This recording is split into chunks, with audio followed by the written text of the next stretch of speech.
Courthouse, let's dip in here and listen. Been more honest, coming from the judge who has already predetermined that my client committed fraud before we even walked into this courtroom. I'm not here to hear what he has to say. Then why exactly am I being paid as an attorney, and why exactly are taxpayer dollars being used in this courtroom? The answer is very clear.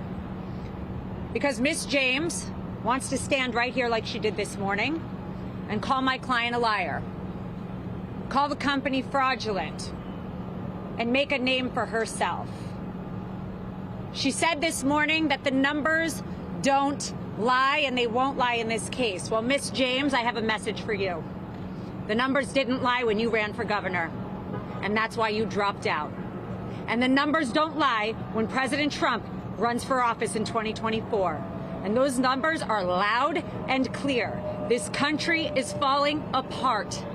And if we don't stop corruption in courtrooms where attorneys are gagged, where attorneys are not allowed to say what they need to say to protect their clients' interests, it doesn't matter what your politics are. Everyone has a right in this country to get up and put a defense.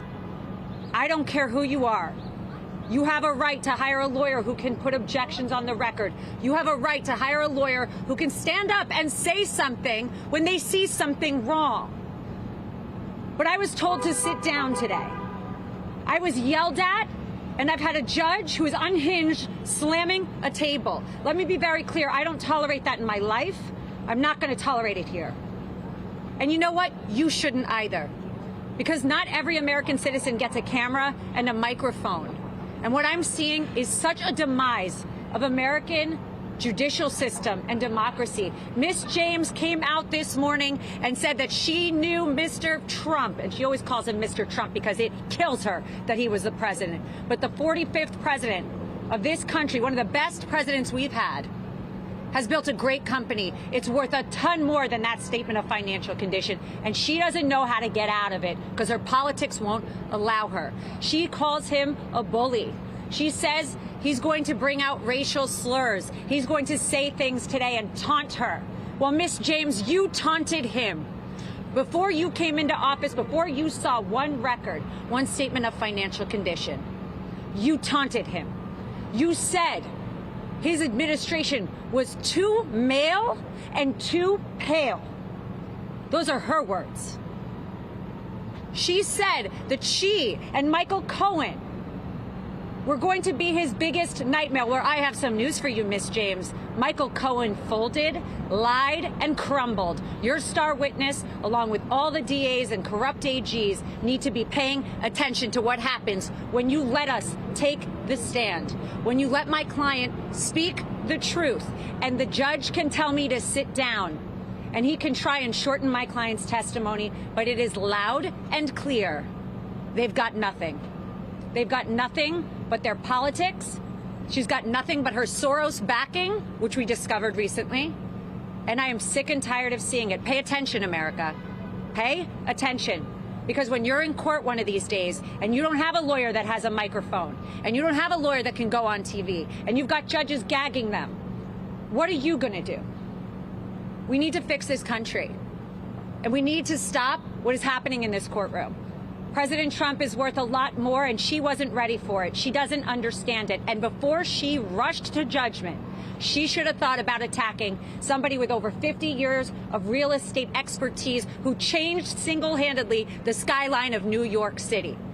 She picked the wrong person, and her politics will fail for it. Are you concerned by the judge's statement that President Trump's longer answers, that he draws negative inferences from those longer answers? So let's be clear about why the judge said that. The judge doesn't like when President Trump explains what actually happened because it's not good for his narrative. This is a judge who clearly has an issue. If you've seen his behavior with me, you've seen his behavior with the president today. He has a clear issue with facts that are not good for the case because he already predetermined, and I want everyone to understand, yes, we do not have a jury. Yes, we do not have a lot of things that we should because they brought it under Section 6312.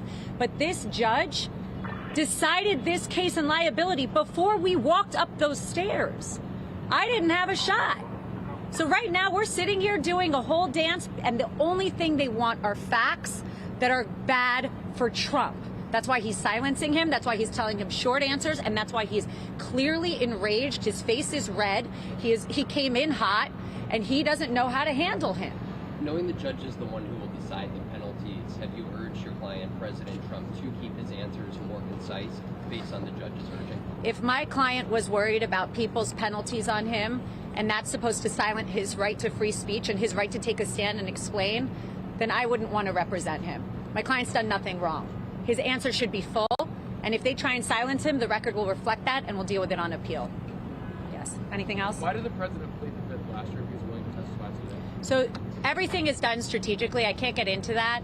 The truth of the matter is, the fifth was done in an EUO, which is a special proceeding. Once they brought the case, we decided it was better to fight the facts. But frankly, I never thought that she would bring the case, because once you see what his actual values are, you see that there's no there. But, you know, she gets a lot of attention from this. You all are sitting out here. She comes out. She calls him a liar.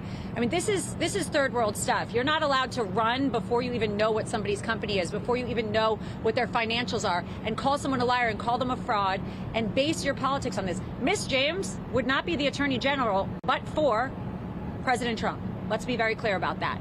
And that might hurt her a little bit, but that's the facts. The facts hurt.